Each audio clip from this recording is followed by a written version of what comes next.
Hi, I'm Fred Waugh, and one of my projects as Canada's Parliamentary Poet Laureate is to produce a series of short videos to help make contemporary Canadian poetry more accessible. These recordings illustrate a range of poetry that reflects the identities, places, and modes of poetic writing in Canada. Besides the recording themselves, be sure to check out the supplementary material as an aid to understanding, teaching, and enjoying this poetry.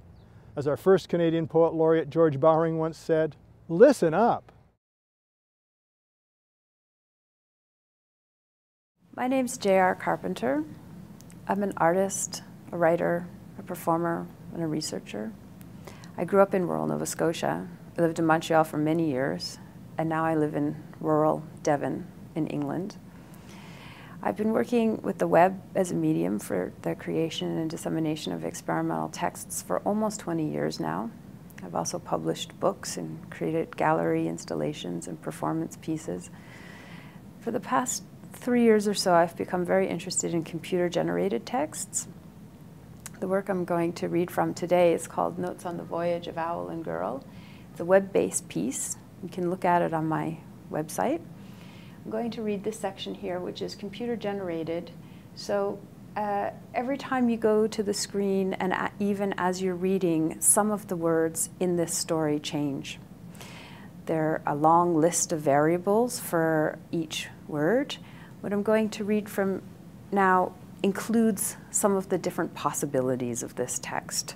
So every time you read it, you'll hear a different version. This version contains many possible texts. An owl and a girl most adventurous, curious, studious, set sailed away in a bottle green, beetle green, pea green boat, sieve, skiff, vessel, a beautiful ship-shaped, seaworthy craft, raft, wooden shoe, certainly, though a tad, good deal, wee bit, too small, high in the stern, to suit the two of them.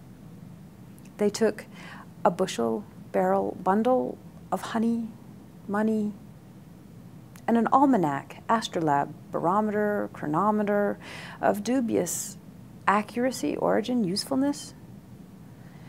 The owl was actually basically, simply, slightly homesick, seasick, skeptical, terrible with directions, a nervous traveler.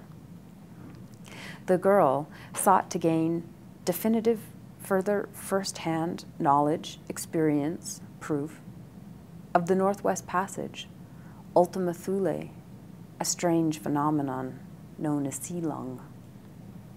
According to my calculations, library books, test results, the girl informed the owl, it's 1727 leagues, knots, nights, nautical miles, due north, northeast of here. Her mother, great-aunt, grandmother had been among the most revered of authors, experts, philosophers on this topic. But the girl had her own life to live, line of inquiry, ideas, theories.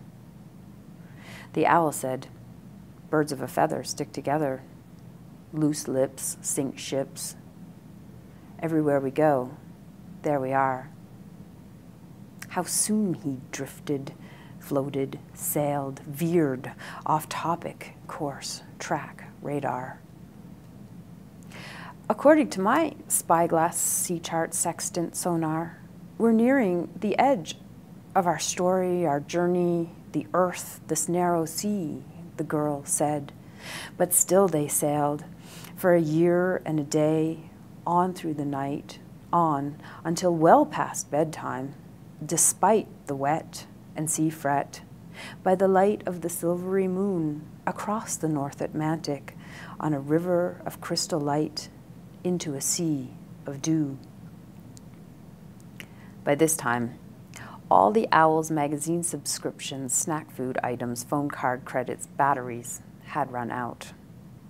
Don't fret, jinx us, obsess, second guess, the girl said, most ardently, rationally, seriously.